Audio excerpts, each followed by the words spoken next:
Қазіргі таңда осындай ұшқыш мамандарды дайындайтын авиация академиясы бар. Мерекеге орай арнайы мейманымызды шақырдық. Ендеше азаматтық авиация академиясының проректоры Қайрат Болатұлын қарсы алайық. Кеттік. Қош келдіңіз. Рахмет. Қош келдіңіз. Қалыңыз қалай? Төрге жайғасыңыз. Түрлетіңіз. Рахмет. Көңіл күйіңіз қалай? Өте күшті. Мына келіп жеткен мерекелер құтты болсын. Рахмет, сіздерге де құтты болсын, барлығы жақсылық болсын. Енді кешеден бері бізде де біраз мерекелерді аттап өтіп отырмыз. Отан қорғаушылар мерекесі кешеде басталды. Енді кеш жаңағында айтып отырсыздар, біз өзіміз дәріптеп айтып отырсыздар. Хиуаз Доспанов анамыз бар, Талғат Бегелдинов атамыз бар. Мінекей сондай ағаларымыз бен апаларымыздың арқасында көптеген осындай жетістікке жетіп, қазір егемендігімізді алып, мінекей сондай тәуелсіз халық мемлекетте өмір сүріп жатырмыз. Рахмет, осындай таңғы студияға шақырып, өзіміздің авиация саласы бойынша бөліскелі отырмыз, қалай дайындап жатырмыз. Енді сол сұхбат шығар енді біздің негізгі. Енді Қайрат мырза, өзіңіз жаңа айтып өттіңіз, кеше отан қорғаушылар мерекесі болды. Сіз қандай сыйлық алдыңыз? Мен қандай сыйлық алдым? Әріптестерден болсын, үйдегі жан-жарыңыздан болсын. Ең негізгі бұл сыйлықта емес, мәселе бұл жерде елдердің бір жылы ілтипаты, жылы тілегі, міне осындай бір тілектерді, ілтипаттарын алып жатырмыз. Соғанда алғыс. Осындай ең негізгі осы сыйлық деп осыны айтамын негізі. Тамаша, қандай керемет, риза болып отырмын. Қандай сыйлық болса да, шын көңілмен сыйланғанына риза болып отыр. Тамаша. Енді аға, айтыңызшы, ұшқыштардың денсаулығына қойылатын басты талаптар қандай? Енді ұшқыш деп, енді бізде ұшқыш, енді бірінші ұшқыш деп айтатын болатын болсақ, оның бірінші бұл авиация саласының қауіпсіздік маманы ретінде, профессиясы ретінде, негізі ұшқыш ең бірінші маманы ретінде көрсетіледі. Бұл жерде есту қабілеті, көру қабілеті, сонымен қатар жүйке қабілеттіліктердің барлығын біз қолға алып отырып, тексеріліп отырады бұның барлығы. Бұл бір ауыз сөзбен айтқан кезде физикалық және психологиялық тұрғыда барлығы медициналық сараптамадан өтіп жатады. Бұл ұшқыштардың негізгі, былай айтатын болатын болсақ, бұл оқуға түсер алдында тексеріледі. И сонымен қатар жыл сайын осы медициналық сараптамадан өтеді. Бұл жерде медициналық сараптама дегеніміз ол авиациялық сараптама, эксперттік сараптамадан өтеді. Сондықтан бұл жерге аса жоғары мән беріліп отырады. Бұл негізгі бұл жаңағы сұрақтарыңызға байланысты. Шынымен дені кәдімгідей аттай сау, денсаулығы мықты болу керек екен. Төзімділік жоғары деңгейде болу керек. Ең бастысы төзімділік. Ал ұшқыштардан бөлек авиацияда қандай мамандар бар? Енді жастарға келетін болатын болсақ, азаматтық авиация академиясы болғандықтан барлығы енді бірінші бізге арман қуып келетін жастардың ең бірінші маманы ретінде, приоритет ретінде ол ұшқыш боламын деп келеді. Әрине осы ұшқыштың артында неше түрлі мамандар жатыр. Өйткені бұл сала үлкен бағыттардан құралады. Бұл авиациялық қауіпсіздік. Авиациялық қауіпсіздік дегеніміз бұл үлкен мән берілетін қазіргі таңда осындай тұрғыда көрсетіліп отырады. Бұл жерде техникалық инженерлер бар, авионика мамандығы бар, сонымен қатар логистика, авиациялық тасымалдау, ұшқышсыз авиациялық жүйесі бар. Онымен былай қысқаша айтқан кезде дрон мамандықтары да қазір үлкен неге ие болып жатыр. Енді осындай мамандықтардың барлығы қазір бірден бір қазір авиация осы біздің академиямыз дайындап жатыр. Бұл академиямыз толық циклді кадрлар дайындау мәселесі қарастырылып жатыр бұл жерде. Өйткені бұл деп жатырмын толық циклді дегеніміз бізде колледжіміз бар. Осы академияның несінде сол колледждің мамандықтары дайындалады. сонымен қатар бакалавриат, магистратура и докторантура мамандықтарының барлығы осы біздің академиямызда даралады. Бұл профильдік жоғарғы оқу орны қазіргі таңда Қазақстанда жалғыз оқу орны. Осы азаматтық авиация саласында даярлайтын жалғыз оқу орны. Жаңағы колледж деп жатсыз. Колледжде сол академияның ішінде. Колледжде бір жалғыз и академияда жалғыз. Өйткені бұның барлығын айтылып отырылған бізде қазір академиямыздың халықаралық стандартқа сәйкес дайындау мәселелері қарастырылған. Бұл халықаралық стандарттар дегеніміз не деген сөз? Бізде 1944 жылы стандарт, ИКАО стандарты бар. Бұл азаматтық авиация халықаралық ұйымы. Бұл 44 жылы құрылып, бүкіл қазір 195 мемлекет болатын болса, соның қазіргі таңда 193 мемлекеті осы стандартпен дайындалады. Бұл дегеніміз бірінші, осы ИКАО стандартының ең бірінші былай айтқанда қосымшасы, бұл авиациялық персоналдарға куәлігін беру. Бұл жерде дегеніміз қазір негізгі мамандарға деген көңіл бөлуі бірінші приложение. Бірінші қосымшасы осы көрсетілген болады. Енді осы халықаралық стандартта қазір бізге көптеген өзіміздің оқу білім бағдарламаларын кіріктіріп жатырмыз. Ол дегеніміз не? Ол дегеніміз бізде тек қана диплом қана беріп қана қоймаймыз. Халықаралық деңгейде сарапталатын, саналатын куәлік беру мақсаты. Демек, біздің академияны бітірген ұшқыштар шетелдік әуе компанияларда қызмет ете алады. Тамаша, сонымен қатар қазір бізде ИАСА дейміз. Енді ИАСА деген стандарт бар қазір. Егерде білетін болсаңыздар, 2009 жылы Қазақстан қара тізімге кіріліп кеткен болатын. Бұл қара тізім деген енді былай айтқанда, соның шығу мәселесінде бізде тағы да ИКАО стандартымен қона қоймай, ИАСА стандартын Европалық одалық стандартын енгізу мәселесі. Агенттігі дейміз, бұл айтқанда Европа безопасности полетов дейміз. Енді ұшу қауіпсіздігін Европалық агенттігінің стандарттарына сәйкес дайындау мәселелерін қазір біз өзіміздің тағы да сертификаттау мәселесінде енгізіп жатырмыз. Ол дегеніміз қазір бізде парт FCL, парт 147-66 деген бар.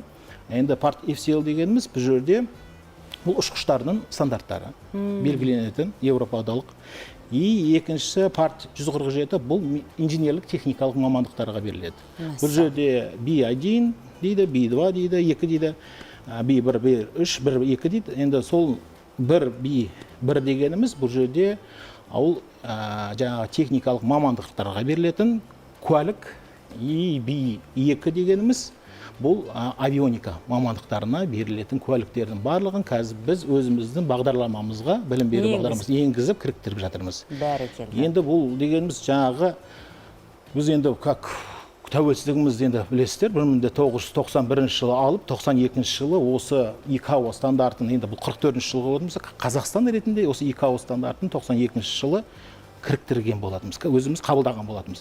Заңдық тұрғыда қарастырылып, қазір кіріктіріліп, мінекей осындай жұмыстар атқарылып жатыр. Енді қазіргі саласында келетін болатын болсақ, бізде қазір бұл авиация саласында 25 мыңнан астам осы авиаспециалистер мамандары жұмыс атқарып жатыр.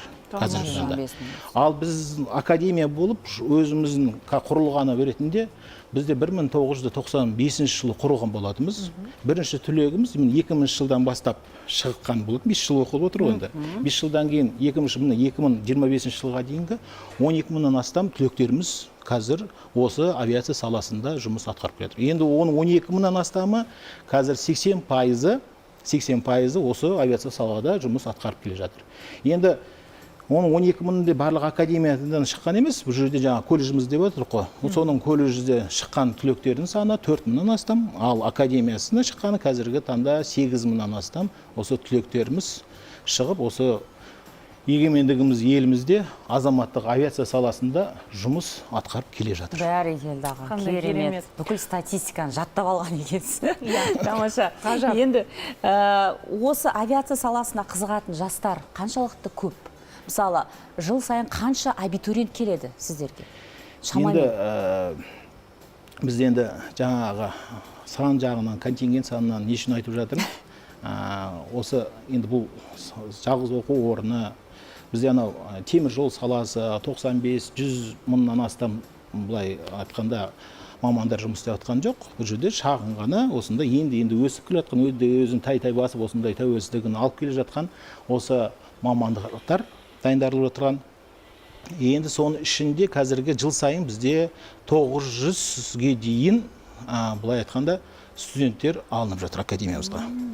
Ол дегеніміз 900, бірақ бір ұшқыш болам деген, жаңағы маманы ретінде қаламын дегендердің бір орынға таласу грант бар ғой бізде мемлекеттік тапсырыс. Сол грантқа 10-15 адамнан бір орынға айтқанда талас бар. Енді бұл 10-15 адам, сонымен қатар қазіргі таңда бұл мамандықтарға бізге пилоттар, жаңағы ұшқыш мамандықтарына үлкен деңгей беріліп отырмыз. Бұл жерде дегеніміз қазір 85 балмен ғана түсе алады, ең шектеулі балы. Басқа жоғары оқу орындарына 50 балмен грантқа егер болатын болса, егер де конкурстың мәселелері нелер болатын болса, бізде ең шектеулі бал өзіміздің академиямыздан 85 балмен түсе алады. Енді ұшқыш мамандықтарына келетін болатын болсақ, бұл жерде білесіздер, ИКАО-да бұл авиация саласы болғандықтан жан-жақты сөйлесу мәселесі болғасын, фразеология мамандықтары болғасын, ағылшын тіліне көптеген мән беріліп отырады. Енді ағылшын тілінде келетін болатын болсақ, бұл жылдан бастап, міне 25-ші жылғы түлектер ұшқыштар мамандығына ағылшын тіліне білетін IELTS 5-ші деңгейде білетін студенттер ғана түсе алады деп біз осындай тұжырымдамаға келген болатынбыз. Тамаша. Өйткені біздің халықаралық стандарттарға сәйкес дайындау мәселесі болғандықтан, Air Астана бар, SCAT бар, қазір Қазақ Air бар, сондай авиа компанияларымыз бар. Енді солардың да талабы да, солардың да әрі жұмысқа орналасу да, әр жоғарғы оқу орнының негізгі, былай айтқанда, көрсеткіші, ең соңғы нәтижесі бұл өзіміздің түлектеріміздің жұмысқа орналасуы. Ол жұмысқа орналасу үшін біз толыққанды осы авиакомпаниялар, аэропорттар бар, солармен тығыз байланыста жұмыс істеуіміз керек. Оларға қандай құзыреттілік керек, оларға қандай нәтиже керек, солардың барлығын біз өзіміздің жаңағы оқу бағдарламамызға енгізіп, қазір сондай бір сапалы, саналы ұрпақ өсіру мәселесін қарастырып отырмыз. Тамаша. Ал қыз балалардың авиацияға қызығушылығы қаншалықты байқалады? Қыз балалардың қазіргі оң жақтан айтатын болатын болсақ, енді қыз балалар әрине, егерде мұны қазір бізде сондай бір гендерный, былай айтқанда, тұрақтылық, равенство дейміз ғой? Теңділік. Қазір сол тұрақта біз көптеген сұрақтар қазір қарастырып жатырмыз. Енді авиация ұшқыштың өзінде қазір пилот самолет бар, ұшақ дейміз, енді тік ұшақ бар, мысалы да, вертолет. Сол мамандықтарын боламын деген қыздардың саны едәуір өсіп келе жатыр қазір. Қазіргі егерде 2020 алысқа көшпек, 2020, қазір 2025.